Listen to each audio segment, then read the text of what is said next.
Hi guys, it's nice seeing you here. So I don't have a wand, I don't have a cape, I don't have a hat, but I am still doing the owls. I only have like my house's colors and my Harry Potter 20 years edition Ravenclaw. Welcome to my owl TBR.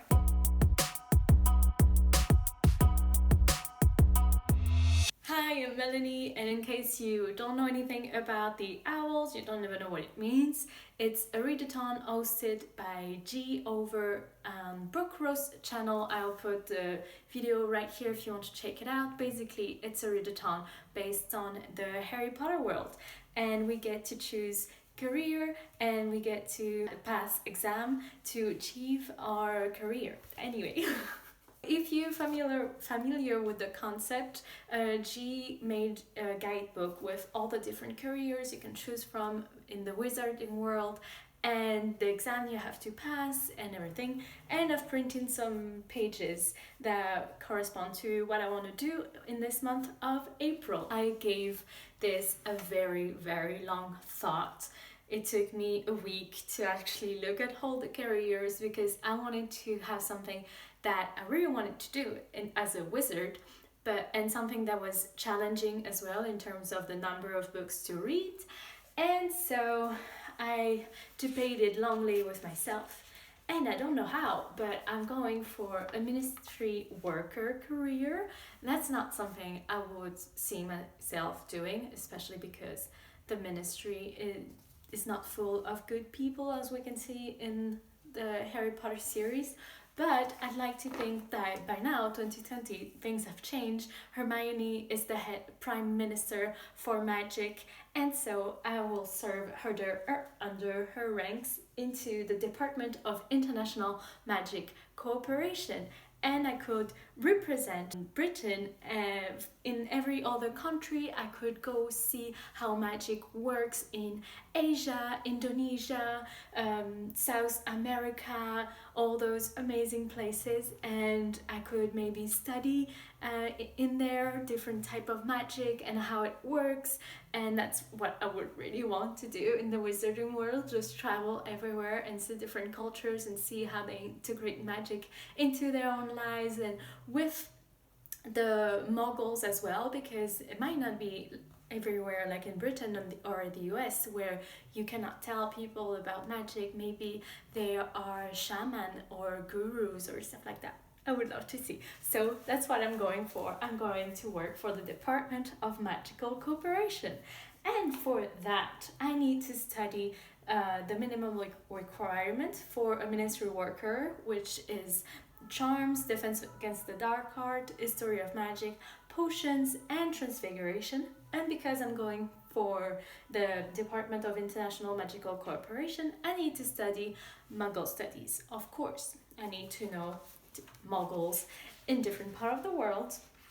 So that's what I'm going to be studying, and I'm going to take 2 different training.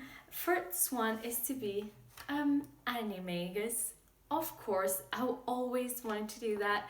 I want to be like McGonagall and be able to turn into a cat and purr and lounge on the chair like this in the sun. That's basically all cats do. So for this, I need to pass arithmancy, potion, and transfiguration, which are not part of my ministry worker career, so I need to add those as well. And because I'm going to work in international cooperation, I need to be able to talk to everybody. So I want to learn Mere people linguistic to be able to understand the Mere people and chat with them and talk with them about their environment, their interaction with Muggles, with wizards, and everything. And for that, I need to pass my owl in Herbology. So that's all I'm giving to myself. So let's see what it gives in terms of books. I have printed here the list for prompt. For arithmancy, I need to be reading something that is out of my comfort zone. And my mom has been badgering me to read O.W.L. It's a French contemporary book that's I think it's been released not too long ago, and she's just read it and she loved it, and I don't know a thing about it except on the cover there is a Volkswagen van, and that's really appealing to me. So I think it talks about travels, I hope so. And yeah, she just really wants me to read it. It's not something I would have picked up for myself, so that's what I'm gonna read for Merci. My second class I have to pass is Charms, and this one is Lumos Maxima. I have to read a book with a white cover. And if you've seen my recommendation video, if you haven't seen it, it's full of books and recommendation for every single prompt. It will be right here. I said that for Charms, I recommend any of Sanderson books. So what I am gonna do, I am gonna read a Sanderson's book. And because I don't want to overcharge myself, I am going to read Edge Dancer, which is a short story for Sanderson. I think it's still like 400 pages or something. It's a short story in part of the Stormlight Archive series. It's not part, like you can still read the series without reading the short stories, but I want to experience all of it, and so I want to read Ed Dancer before reading the third volume, Oathbringer.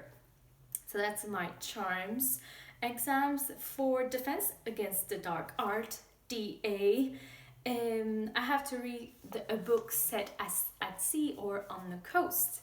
And finally, The Ship of Magic by Robin Hobb. So last year around February, March, I've read the Farseer trilogy by Robin Hobb, and I was not into reading like I am today, so I was a bit afraid by the big volume that they were. They were a bit shorter, but still. And I didn't really like it. I think I didn't like the main character, and I didn't really like the writing style, but it might be because I haven't had read so much fantasy in a long time. So I think now that I'm more used to reading big books, it would be easier for me to give Robin Hobb another try. And I've heard that actually the what is called the Live Ship Traders series, it's so much better than the Farseer trilogy, and we're following another character in there, and it's one of my best friend all-time favorites, this series, Robin Hobb. So that's why I started reading it in the first place, and I really want to connect with it, to be able to connect with her. Hi Delphine. So that's why I'm gonna be reading this for this month for DA, Defense Against Dark Art. And my next exam is Herbology for Mere People Linguistic, and I have to read a book that starts with an M. So I'm going to continue with Agatha Christie, and I'm gonna read the next book on my shelf. That is not that one, I don't have it yet. It's called The Murder of Robert Akeford, and that's what I'm going to read for Herbology. And maybe I'm gonna learn something about poison, so that's gonna be very useful for Herbology. So my next exam is History of Magic, Witch Hunt book with witches or wizard. So I could have chose any Harry Potter, but what I really wanted to read is a non-fiction book about witches and wizards, something maybe about the Salem trials, or like witches in history or in different cultures. That would be good for my actual career. And I tried to find stuff online because it's kind of difficult to order a book right now, and it's something that I don't really know if I'm gonna love, so I didn't want to put that kind of money in it. And I found 2 audiobooks on Scrib. One is Walking the Witch, Reflection on Woman, Magic and Power, and the other one is The Occult Book, a chronological journey from alchemy to Wicca. So I don't know yet between those 2 books which one I'm gonna listen to. I didn't want something like witchcraft and learn all about how to awake the witch in you and stuff like this. I really wanted something like non-fictional and like more about history, like history of magic. And then so I'm gonna give a try to those 2 audiobooks and see which one I prefer, and maybe I'll read the both of them. We'll see. So my next exam is Muggle Study, a book from a perspective of a Muggle. And I've been loving Alice Oseman's reading style recently. I've read Radio Silence and her Heartstopper series graphic novel, and I discovered that the first book she wrote was actually about one of the characters present in the graphic novel, and it's called Solitaire. So I've read some reviews. It's apparently not of her best work because it's her first book, but I would really like to read all of her books in that series, if you can call that. So my pick for Muggle Studies will be Solitaire by Readathon. Next exam is Potion, and this one is, thank God, a shrinking potion, which means a book under 150 pages. And I'm going to give a try to Eric Emmanuel Schmidt, Les 10 Enfants de Madame Ming, the 10 children that Mr. Ming never had. And it's quite short, it's like 110 pages, and it's written super big, so it should be super quick. It's part of his Invisible Cycle series. It's a series where each book tackle a religion or philosophy and give you some insight and some wisdom from it, and it's disguised into the story of from different people. Anyway, I've read Oscar et la Dame en Rose, Oscar and the Lady in Pink. It's the most famous one. It's translated in English. Read that one if you want to give Eric Emmanuel Schmidt a try. See if this series is for you. It's super good, and this one is on Christianity, and this one is about Confucianism, and it's set in China, and I'm very intrigued to see where this book is gonna take me and the journey of it, and to see the different character evolving in a completely different environment of what I'm used to. And last but not least, Transfiguration, and this one is a book series that includes shape-shifting, and I was so scared when I read this prompt for the first time. I was like, I don't want to read Twilight. For some reason, shape-shiftings equal werewolf, werewolf equals Twilight for me. I went there directly, and I've seen all the recommendations from G's and everyone, and I thought longer about it, and of course, like in Harry Potter, there is some shape-shifting, so that could count.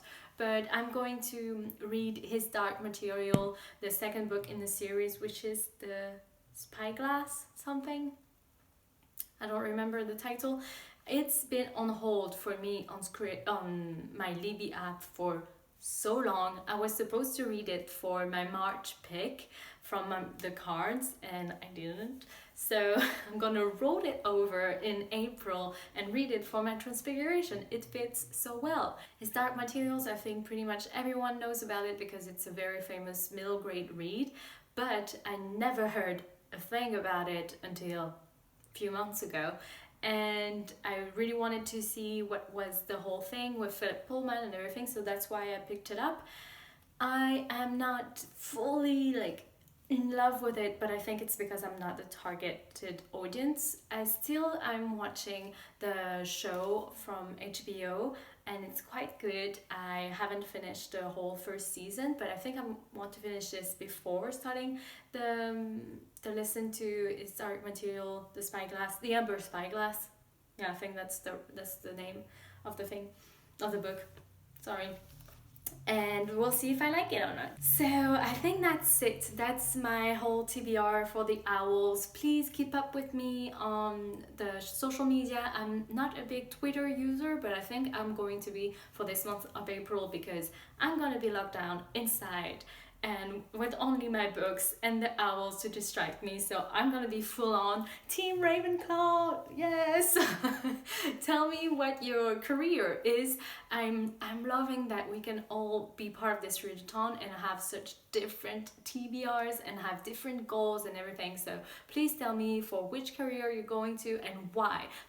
What was your thought process to choose what you want to do in the wizarding world? I would love to hear it.